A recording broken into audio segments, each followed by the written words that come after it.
Dear students, कैसे हो? आशा करते हैं आप अच्छे होंगे। प्रिय विद्यार्थियों, आज हम अपने प्लस टू क्लास की जो थर्ड पोइम है उसका फर्स्ट पार्ट कंप्लीट करेंगे, keeping quiet.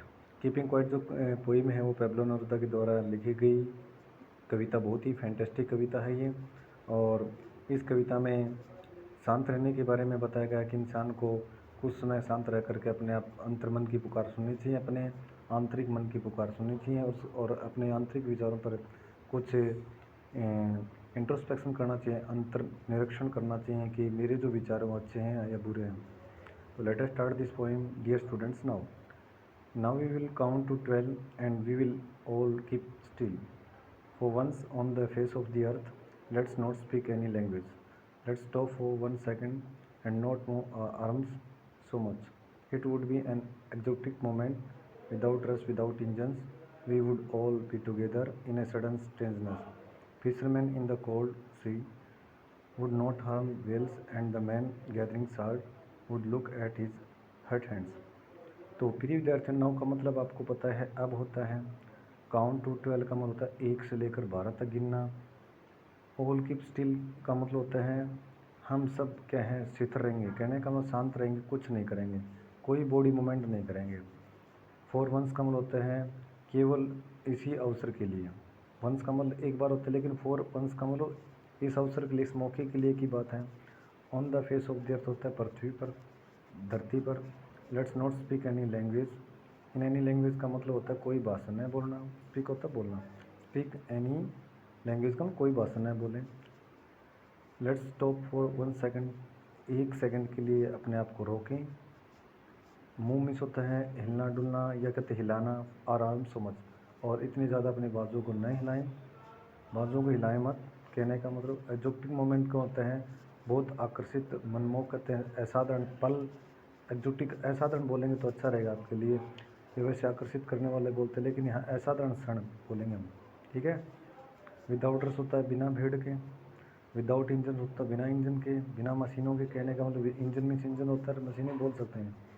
You would all be together, हम सब साथ होंगे। इन ए सडन स्ट्रेंजनेस, और एक कहने का मतलब विचित्रपन, अचानक कहते हैं कि भी एक विचित्र सा अपने आप को लगने वाला जो माहौल है उसको बोलते हैं सडन होता है अचानक। स्ट्रेंजनेस होता है एक विचित्रपन, एक अनजाना सापन अपने आप में।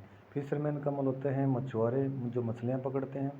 कोल्ड सी का मतलब होता है जो ठंडा सागर है। Would not harm whales, harm होता है नुकसान पहुँचाना, हानि पहुँचाना। वेल्स होते हैं मछलियाँ, जो वेल मछली हैं जो सागर में पाते। सागर जिसको कहते हैं समुद्र, सागर हिंदी में एक ही अर्थ होता है जैसे सी का। मैन इंसान, गैदरिंग होता है इकट्ठा करना, एकत्रित करना। साल्ट होता है नमक को। Would look at his hurt hands, hurt का मतलब होता है जिन हाथों को क्षति पहुंचती है, हाथ, क्योंकि नमक से हाथ कट जाते हैं बेटा। तो मैं इस पोएम को अच्छे से बता रहा हूँ आपको। Now we will count to 12। अब यहाँ पर कवि क्या कहना चाहता है कि अब हम अपने क्या करें, 1 से 12 तक गिने।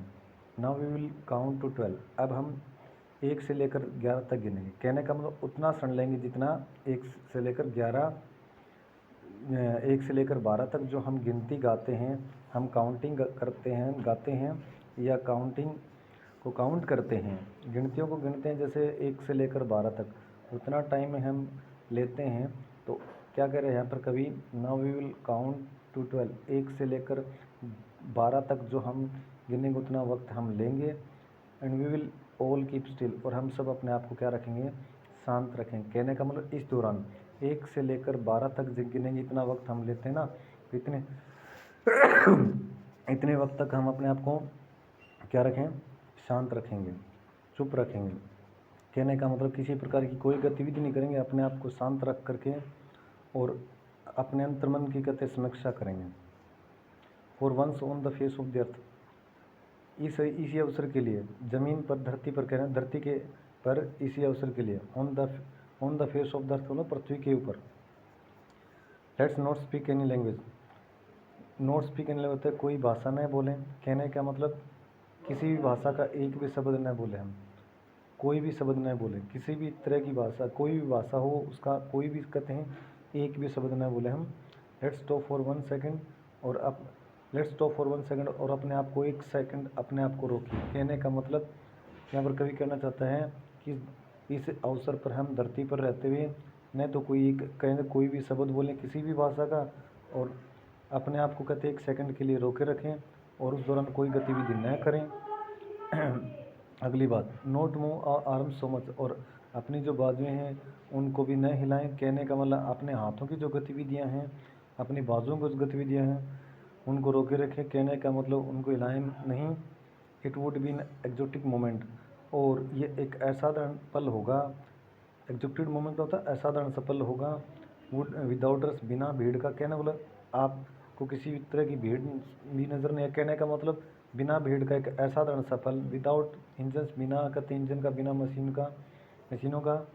We would all be together, हम सब इकट्ठे होंगे, एक साथ होंगे। इन ए सडन स्ट्रेंजनेस, एक अचानक कहते हैं जो विचित्रपन हमारे अंदर आता ना, उस दौरान अचानक जो हमारे विचित्रपन है, एक अनजाना सापन है, अचानक अनजाना सा जो अनजानापन है हमारा, उस दौरान हम सब एक साथ नज़र आएंगे ना, एक साथ नज़र आएंगे। एक साथ कहते हैं होंगे, हम सब एक साथ होंगे।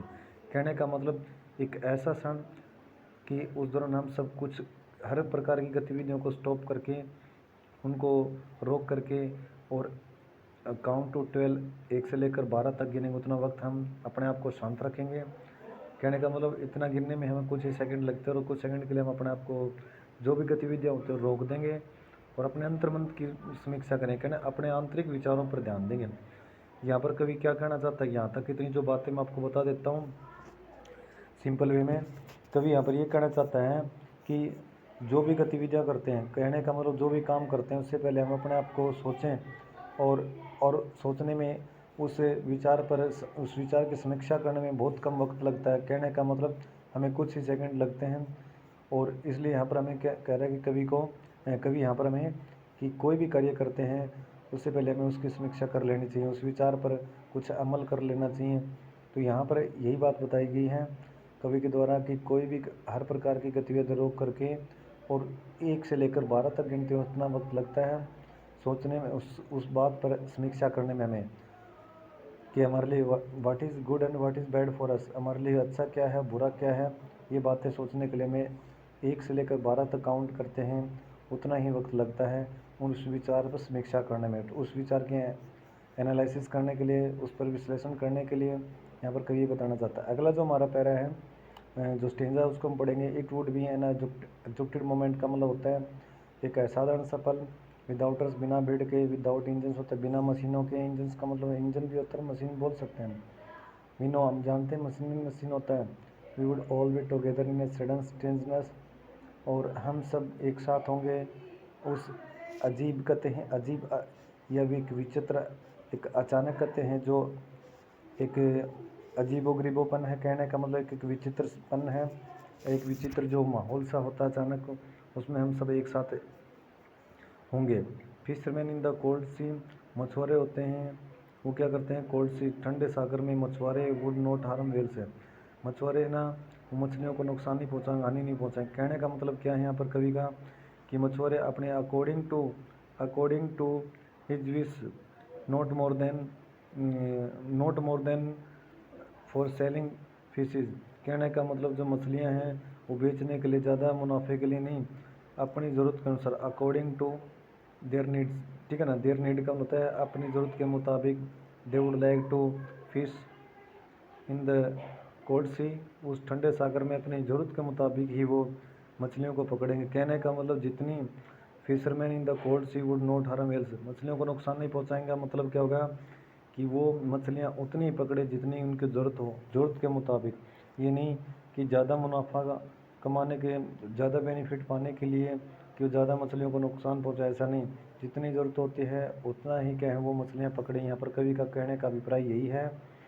And the man gathering salt, और जो आदमी, जो इंसान नमक संग्रह कर रहे हैं, इकट्ठा कर रहे हैं सागर के तट पर, तो उनको भी कवि एड्रेसिंग कर रहा है, उनको भी संबोधित कर रहा है इस कविता में कि the man gathering salt would look at his hurt hands, और वो वुड लुक होता है देखें, एट हिज हर्ट हैंड्स का मतलब होता है जो आदमी, जो इंसान नमक संग्रह कर रहे हैं वो अपने हाथों को देखे कि, और ज़्यादा नमक न संग्रह करे। कहने का मतलब उतना जितनी ज़रूरत होती है उतना ही एज नीड, जितना कहते हैं जैसे ज़रूरत होती है उसी के अकॉर्डिंग वो क्या करें, गैदरिंग करें साल्ट को।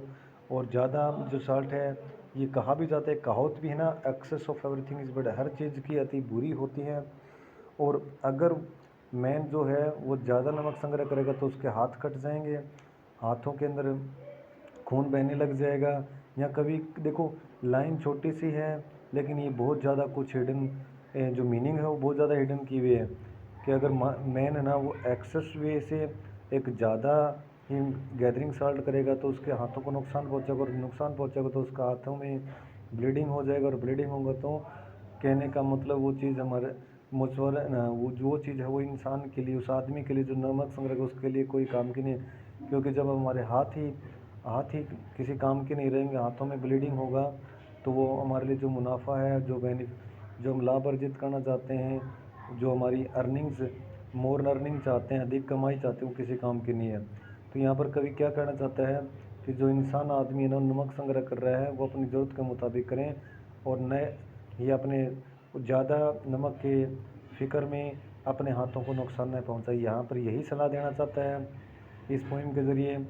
और जो मछुआरे हैं उनको भी ये कहा गया अपनी ज़रूरत के मुताबिक मछलियों को पकड़ें, और जितनी ज़रूरत हो उतनी ही मछलियाँ कहते हैं वो कैच करें, not more than for selling, बेचने के लिए नहीं।